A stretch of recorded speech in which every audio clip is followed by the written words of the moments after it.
नमस्कार सारी बरादरी तो बुछन वाले सारने मैंने यारन दोस्त विवर आप सबों का स्वागत है हमारे इस चैनल कश्मीर डायलॉग में।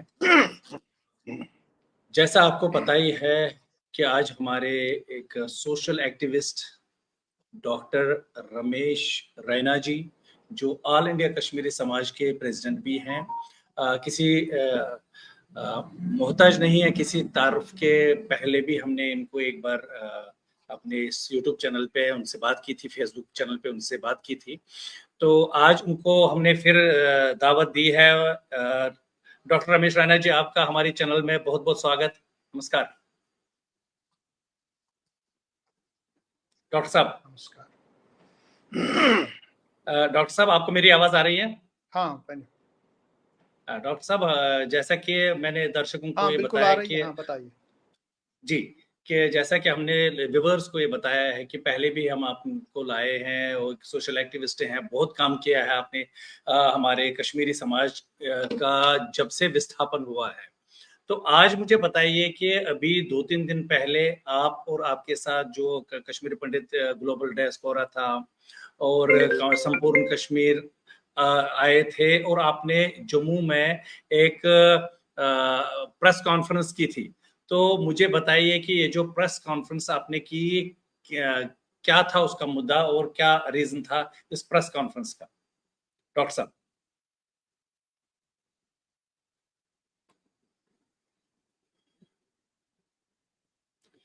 मुझे लग रहा है डॉक्टर साहब का नेटवर्क का कोई इशू आया है, वो नेटवर्क उनका चला गया है।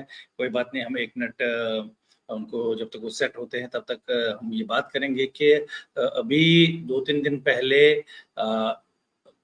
जम्मू में जो प्रेस क्लब है वहाँ पर डॉक्टर रमेश रैना साहब, इनके साथ उत्पल कोल जी और इनके साथ और मनोरमा बख्शी जी, इन्होंने एक प्रेस कॉन्फ्रेंस बुलाई थी।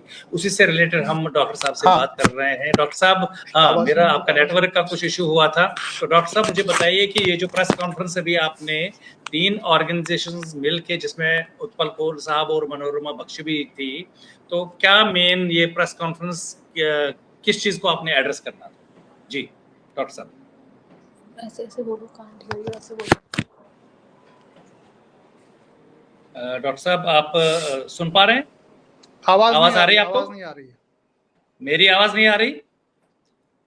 आप थोड़ा ऑडियो को सेट कीजिए, आपकी आवाज मुझे आ रही है। बोलो मैं रिजॉइन करता हूँ। मैं रिजॉइन करता हूँ। यस। एक मिनट, कुछ नेटवर्क का इशू इनका आ रहा है। तो डॉक्टर साहब को मैं चाहूंगा कि वो रिजॉइन करें और जो भी उनको बात रखनी है समाज के सामने वो रखें। कई इशू उनका नेटवर्क का आ रहा था, तो अभी वो फिर से रिजॉइन करेंगे और हमें बताएंगे कि जैसा कि जम्मू कश्मीर में अभी इलेक्शंस हो रहे हैं, अलग अलग जगहों पे नॉमिनेशंस जा रही हैं, और ये जो हमारे कश्मीरी पंडित जो लीडर्स हैं कम्युनिटी के, चाहे ऑल इंडिया कश्मीरी समाज हो या संपूर्ण कश्मीर संगठन जो है वो, या KPGD जो है, या बहुत सारी ऑर्गेनाइजेशंस हमारी हैं, उनके जो हेड्स हैं उन्होंने प्रेस कॉन्फ्रेंस यहाँ बुलाई थी और उससे ही रिलेटेड हम अभी डॉक्टर साहब से बात कर रहे हैं। चूंकि कोई नेटवर्क का उनका इशू आया है या कोई सेटिंग में कोई दिक्कत हुई है, तो वो आ रहे हैं अभी हमारे बीच में। मैं अभी उनको ऐड करने जा रहा हूँ, जो वो हमें यहाँ से कनेक्ट करते हैं। तो दोस्तों, आप कृपया थोड़ी देर के लिए हमें जी, डॉक्टर साहब आ गए हैं। तो डॉक्टर साहब, आवाज आ रही है आपको? बिल्कुल आ रही है। सॉरी, ये इंटरनेट कभी कभी धोखा दे जाता है। कोई इशू नहीं डॉक्टर साहब, कोई दिक्कत नहीं है। मुझे इतना बताइए कि जो अभी मैं अभी लोगों से बात कर रहा था, दर्शकों से मेरी बात चल रही थी, जैसा मैं कह रहा था कि आप जम्मू आए थे और आपके साथ उत्पल कोल जी और मनोरमा बख्शी जी थी, और आप लोगों ने ये 3 ऑर्गेनाइजेशंस मिल के एक प्रेस कॉन्फ्रेंस जम्मू में की। क्या उसका मुद्दा था?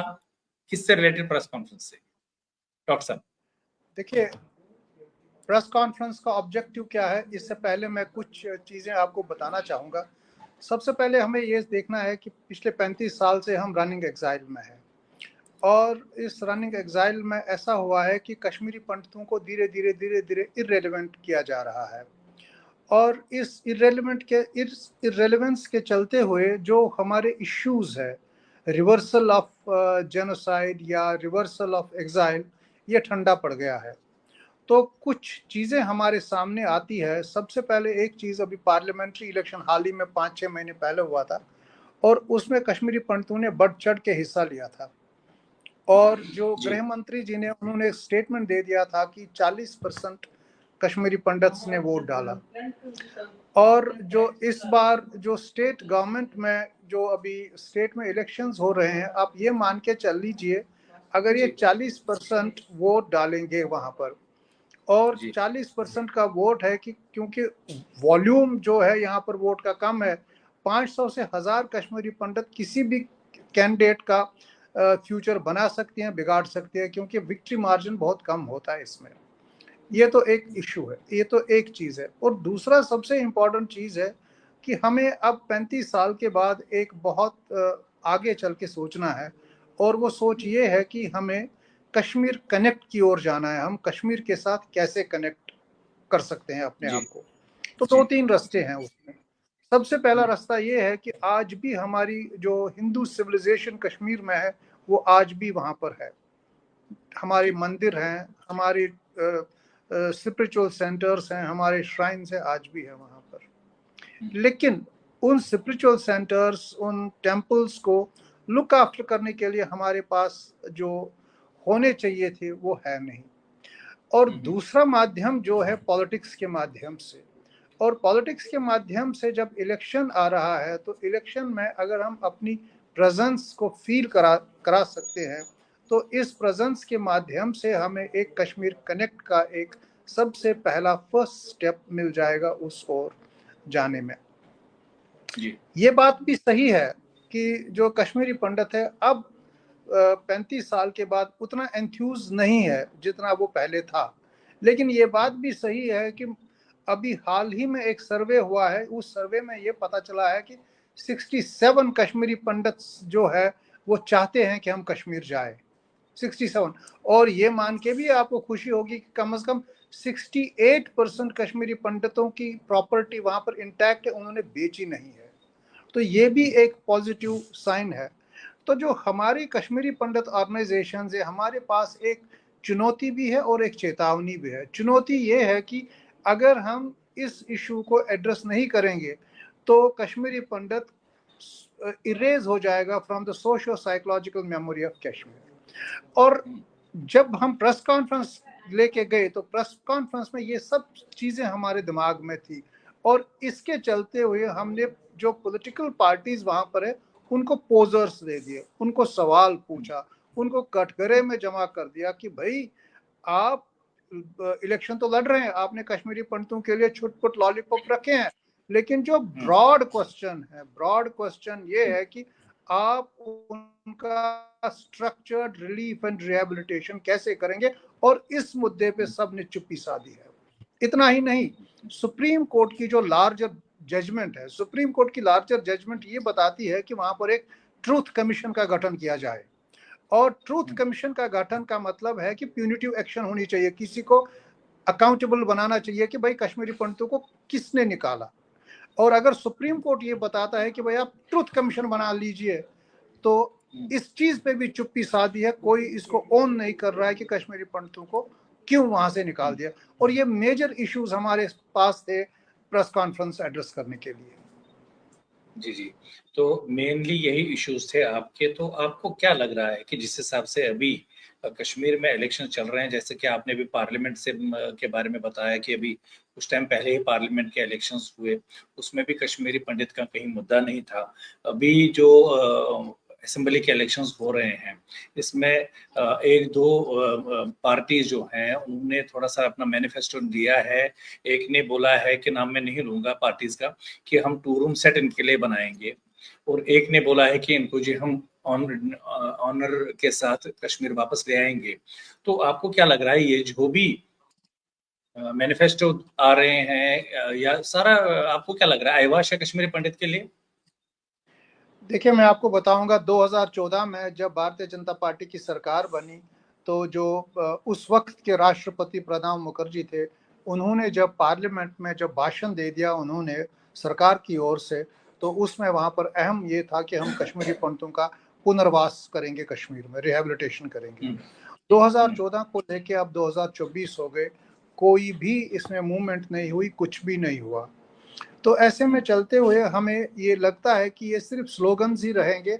अपने जो घोषणा पत्र में उन्होंने ये बताया, ये तो स्लोगन ही रहेंगे, और 5-6 महीने के बाद ये स्लोगन्स की भी वही कहानी हो गई जो हमारी हो गई 35 साल पहले।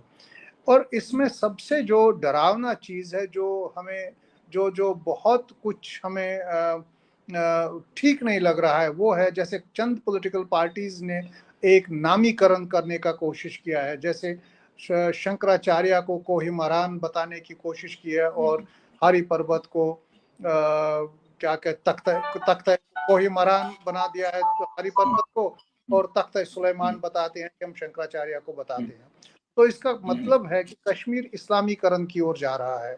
और ये यहाँ से अगर हम चाहते हैं कि एक सेक्युलर इथॉस कश्मीर में रहे, जो सेक्युलरिज्म भारत में चल रहा है वही सेक्युलरिज्म वहाँ पर चले, और यहाँ से हम बात कर रहे हैं कि भाई हम नामीकरण कर लेंगे, तख्त सुलेमान शंकराचार्य को बताएंगे और कोहिमरान हरि पर्वत को बताए, तो इसका मतलब है कि कश्मीरी पंडितों के लिए वहाँ पर एक बार फिर पुनर्वास होने में काफ़ी कुछ सवालिया निशान खड़ा हो जाता है। और इसके चलते हुए हमने पॉलिटिकल पार्टीज को ये बताया कि आप इस चीज़ का स्पष्ट करते, क्या इसका मतलब ये है कि वहाँ पर एक कॉन्स्टिट्यूंसी है जो चाहती है कि नामीकरण हो जाए, जो चाहती है कि इस्लामीकरण हो जाए, और अगर हम पॉलिटिकल पार्टीज वहाँ पर कंटेस्ट करते हैं अंडर कॉन्स्टिट्यूशन ऑफ इंडिया, हम लेजिस्लेटिव असेंबलीज में जाते हैं तो वहां पर हल्फ भी उठाते हैं कॉन्स्टिट्यूशन इंडिया की हम प्रोटेक्शन करेंगे, तो कॉन्स्टिट्यूशन ऑफ इंडिया बताता है सेक्युलरिज्म, और यहाँ पर आप नामीकरण की बात करें और यहाँ पर हम इस्लामीकरण की बात करें, और ये दो चीजें इकट्ठे नहीं चल सकती है। तो हमारा जो चिंता है, इस चीज को हम कैसे रोके, और जहां पर भी ऐसी संभावना आती है इस चीज को रोकना है। और प्रेस कॉन्फ्रेंस का एक एडिड मुद्दा ये भी था। तो जो आपकी ये प्रेस कॉन्फ्रेंस रही उसमें मुझे बताइए कि जो कश्मीरी पंडित, अभी बहुत सारे हमारे कैंडिडेट्स भी, जो मैंने सुना है आज के हवकदल में 8 कश्मीरी पंडित कैंडिडेट्स ने नॉमिनेशन भरा है। ऐसे ही और एक कॉन्स्टिट्यूंसी है, वहाँ 3 कश्मीरी पंडित लड़ रहे हैं, और अलग अलग पॉलिटिकल पार्टीज के टिकट पे लड़ रहे हैं, कुछ इंडिपेंडेंट लड़ रहे हैं। तो आपकी तरफ से जो ऑल इंडिया कश्मीरी समाज, जो एक नोडल एजेंसी है कश्मीरी पंडित विस्थापित लोगों की या पूरे समाज की, आप अपनी तरफ से एक अपील जो है कश्मीरी पंडितों को इस संदर्भ में क्या कहना चाहते हैं कि वोट हमने करना है, नहीं करना है, कैसे करना है, क्या करना है? तो आपको क्या लग रहा है, कश्मीरी पंडित जैसे पहले था बटा हुआ अभी भी है? देखिए, ये बंटने और बटाने की बात नहीं है, ये बात है 1990 के बाद में एक एवोल्यूशन ऑफ कश्मीरी पंडित्स नए तौर से हुआ है, कि जो प्री 90 कश्मीरी पंडित था उसका एक स्ट्रक्चर था, बिल्कुल कम्युनिटी स्ट्रक्चर था, जो पूरा डिमोलिश हो गया माइग्रेशन के बाद। और माइग्रेशन के बाद पिछले 35 साल में जो कश्मीरी पंडित का एवोल्यूशन हुआ है वो डिफरेंट लाइंस पे हुआ है। और इसके चलते हुए एक चीज़ बड़ा कॉमन रहा और बड़ा ऐतिहासिक रहा, और जिससे मैं खुश भी हूँ, वो ये है कि हमने कभी कश्मीर कनेक्ट छोड़ा ही नहीं, हमने कभी कश्मीर को अपने दिमाग दिल से निकाला ही नहीं है। तो इसके चलते हुए जब इलेक्शन आ जाता है, जब 8-8 10-10 कैंडिडेट आ जाते हैं, तो जाहिरन सी बात है कि जो कश्मीरी पंडित वोट है वो बढ़ जाता है। और ये बंटने की बात आ जाती है, ये बंटने की बात ठीक नहीं है। और मैं ऑल इंडिया कश्मीरी समाज की तरफ से, अपने जो हमारे एफिलिएट्स हैं उनकी तरफ से, मैं सबको गुजारिश करूंगा, जितने भी कश्मीरी पंडित हैं, आप रल मिल के बैठिए और कोशिश कर दीजिए कि कंसेंसस एक कैंडिडेट पे आ जाए, ताकि जो वोट्स हैं, जितने भी वोट्स पड़े, एक ऐसा सिचुएशन आ जाए कि उसको एक मौका मिले कश्मीरी पंडितों को रिप्रेजेंट करने में लेजिस्लेचर में। देखिए, दो चीज़ें हैं, एक तो पॉलिटिकल रिप्रेजेंटेशन और पॉलिटिकल वॉइस। और जब हम इतने कैंडिडेट उठते हैं तो न तो हमारी पॉलिटिकल रिप्रेजेंटेशन ही बन जाती है और न तो हमारी पॉलिटिकल वॉइस ही बन जाती है।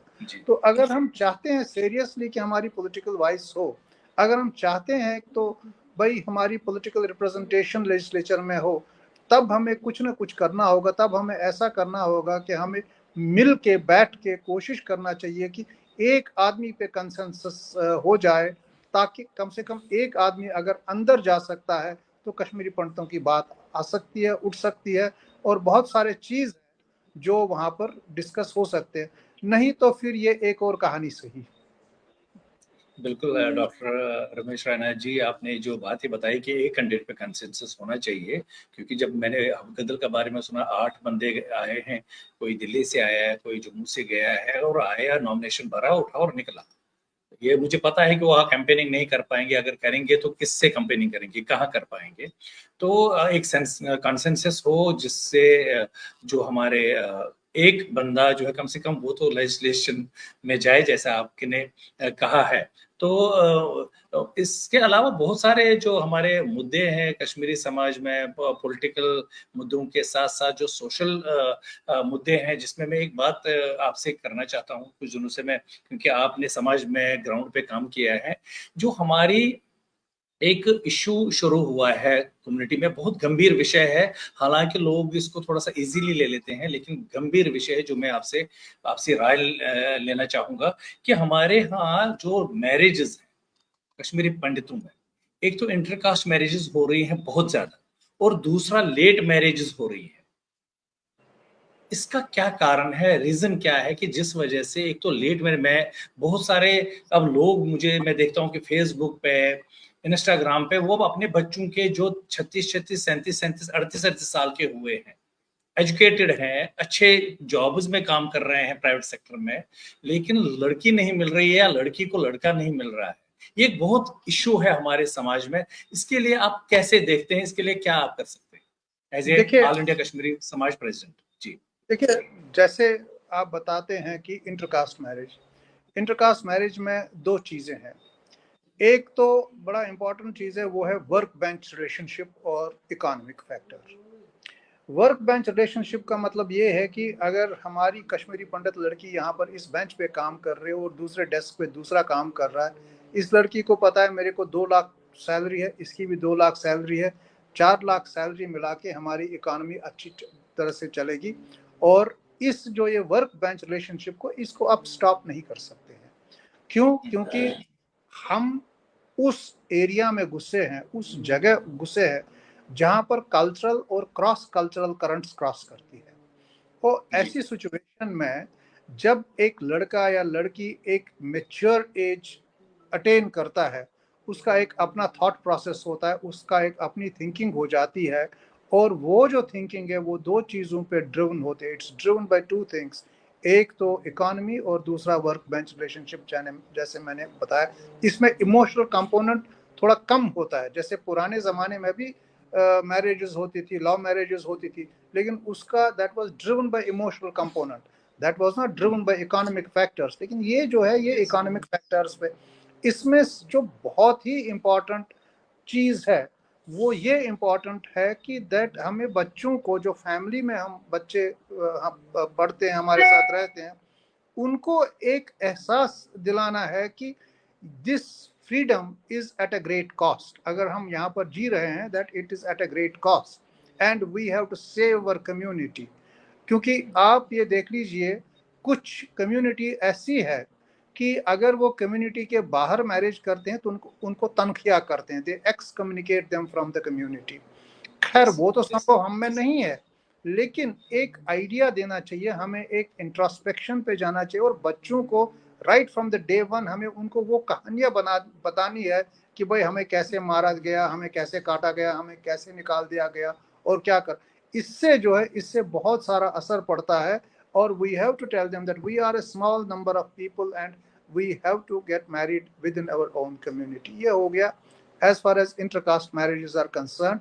ये basically you have to influence the mind of, बच्चे का माइंड इन्फ्लुएंस करना है। वो बच्चे का माइंड कैसे इन्फ्लुएंस आप कर सकते हैं? बच्चे का माइंड इन्फ्लुएंस तब कर सकते हैं आप जब आप उनको बताएंगे कि हमने क्या फेस किया। क्योंकि हमारे बच्चों ने वो नहीं देखा जो हमने देखा। हम भाग के आए हैं वहां जी। पर, नंगे आए हैं, हमारे पास कुछ था नहीं, हमने जो बनाया यहीं पर बनाया। अगर हम उस माइंड को इन्फ्लुएंस करते हैं तो मुझे लगता है काफी हद तक इसमें ये आ जाएगा, काफी हद तक जी, जी। इसमें रोकथाम बिल्कुल हो इसका सकती हाँ, डॉक्टर है। हाँ, साहब आपने जो बात बताई है मुझे लग रहा है कि आप ये कहना चाहते थे कि जो पेरेंटिंग है, जो घर है, मेनली घर से ही हमने इनको बचपन से ही ग्रूमिंग करनी चाहिए और उनको बताना चाहिए भैया आप क्या करने जा रहे हो, हमारे साथ क्या हुआ है, तो थोड़ा-सा एब, ताकि वो थोड़ा सीरियसली हो जाए। बिल्कुल, बिल्कुल। अपने एब, पेरेंटिंग जो और है दूसरा मेनली घर और से ही। दूसरी जी, दूसरी दूसरी बात जो आपने कही, दैट इज लेट मैरिजेस। जो जी। लेट मैरिजेस आज की डेट में, जो marriage is not an option. Marriage आज की डेट में कि ये कन्फाइंड कश्मीरी पंडितों में ही नहीं है, इट्स अ फिनोमिनन जो पूरा, यूनिवर्सल, यस। हाँ, यूनिवर्सल। उसमें जो जो जो जो ऑप्शन है आजकल, you have to be a careerist. आपको कैरियरिस्ट, क्योंकि अभी आप देख लीजिए विमेन एम्पावरमेंट। जब हमारी माँ बहनें बेटियां हुआ करती थी, they were totally dependent on their husbands, they were totally dependent yes, on the man who would run the affairs of. जब इस यस। वक्त हम विमेन एम्पावरमेंट की बात करते हैं तो विमेन एम्पावरमेंट में सबसे पहले ये होता है कि जो भी लड़की है अपने हाथों पे, she wants to be, she wants to stand on her own legs. वो अपने पैरों पे खड़ा होना चाहती है, और जी, पैरों पे जी। खड़ा होना चाहने के लिए उसको एक अपना कैरियर बनाना पड़ता है, और वो बिल्कुल फोकस्ड कैरियर पे हो जाती है। और जब कैरियर पे फोकस हो जाती है, जो मैरिजेबल एज जो हमने आइडेंटिफाई किया था 20 से 25 साल तक एक मैरिजेबल एज है, वो गुजर जाती है तब। और उसके बाद जी। आता है इनकम्पैटिबिलिटी फैक्टर। इनकम्पैटिबिलिटी हुँ, फैक्टर का मतलब है कि उस 25 साल तक उसने एक ऐसा मुकाम पाया होता है जहां पर मान लो उसकी पैकेज 80 लाख है, 90 लाख है, और यहाँ से जो उसका जो पार्टनर होना चाहिए वो उसको अगर उससे ज्यादा नहीं तो कम से कम उसी ब्रैकेट में आना चाहिए। और वो अगर उस ब्रैकेट में नहीं आता है तो ये इनकम्पैटिबिलिटी फैक्टर्स आ जाते हैं। और जी, जी। ये इनकम्पैटिबिलिटी फैक्टर और कैरियर ऑप्शंस को प्रेसिडेंस देना, ये ही एक बहुत बड़ा कारण है जो हमारी लेट मैरिज होती है। और ये हमारी कम्युनिटी में ही नहीं है, everywhere. The only thing is that कि किसी लेवल पे हमें वो एज सिलेक्ट करनी चाहिए। पेरेंट, अगेन यहाँ पर थोड़ा सा पेरेंट्स का भी रोल, क्योंकि पेरेंट्स भी आज की डेट में एमेंसिपेटेड हो गए। पेरेंट्स भी चाहते हैं कि मेरा बच्चा पढ़े, मेरी बेटी, क्योंकि आज की डेट में there is no distinction between beti and beta. जो जी, अगर बच्चा पैदा हो गया तो वो एमए भी करती है, पीएचडी भी करती है, डीएससी भी करती है, उसके बाद नौकरी भी करती है। उसके बाद वो धीरे धीरे अपने उस मुकाम पे पहुंच जाती है जहां पर उसके लिए लड़का ढूंढना बड़ा मुश्किल हो जाता है, क्योंकि वो उसकी मुश्किल लेवल हो का जाता होना है। चाहिए। ठीक है ना? जी, जी। तो ये दो तीन चीजें बड़ी इंपॉर्टेंट है। और अगर हमें कोशिश ये करना है कि लेट मैरिजेस को प्रिवेंट करना, तो लेट मैरिजेस को प्रिवेंट करने के लिए हमें यह एक और पेरेंट को अब बच्चे का माइंड प्रिपेयर करना है, क्योंकि आप बच्चे को माइंड प्रिपेयर नहीं कर सकते, उसकी मैच्योरिटी लेवल हमसे कहीं ज्यादा है।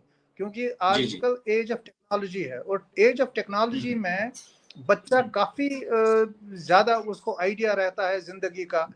क्योंकि अगर हम जिस वक्त हम उस एज में थे, हमें आइडिया नहीं था इतना, क्योंकि जितना इंटरनेट आ गया, टेक्नोलॉजी आ गई, टेक्नोलॉजी के चलते जी। हुए उनमें काफी मैच्योरिटी आ गई है। तो ये दो तीन चीजें पेरेंटिंग को अगर हम ये कहेंगे कि भाई this is the marriageable age. और दूसरी इसमें एक और प्रॉब्लम आ जाती है, वो है आफ्टर 30 ईयर्स ऑफ एज बच्चा पैदा करना बड़ा मुश्किल हो जाता है। और उसमें हम बोलते हैं ईपीजी, एल्डरली प्राइमी ग्राविडा। और एल्डरली प्राइमी ग्राविडा अगर होती है, उसको बच्चा देने में बड़ा मुश्किल हो जाता है। तो ये सब चीजें हमें अगर पेरेंटल लेवल पे समझाएंगे तो काफी हद तक हम इसको कन्विंस कर सकते हैं बच्चे को, क्योंकि उनके पास पावर ऑफ कन्विक्शन है। ठीक है ना? देखिए, आपने जो ये बातें बताई, ये बहुत इम्पोर्टेंट बातें आपने बताई। हमारे समाज को, हमारे पेरेंट्स जो है, इनको ये इन बातों पे ध्यान देना चाहिए। एज़ ए प्रोफेशनल डॉक्टर आपने बहुत अच्छी तरह से इसको हमें बताया है कि लेट मैरेजेस के क्या फ़ायदे, नुकसानात क्या हैं और क्यों ये हो रहा है, बहुत अच्छी तरह से आपने बताया। तो डॉक्टर साहब आज मुझे लग रहा है कि बहुत समय हो गया है, आपने अपना कीमती समय निकाला आज और हमें बताया, जो आपकी ये प्रेस कॉन्फ्रेंस थी उसके बारे में बताया, अवगत किया हम लोगों को कि कैसे लोगों को एक कंसेंसस में आके एक बंदे पे वोट करना चाहिए। और इसके साथ ही जो लेट मैरिजेस हो रही हैं उस पर भी आपने बहुत अच्छी बातें बताई। आपने अपना कीमती समय दिया, आपका बहुत बहुत धन्यवाद। थैंक यू, नमस्कार।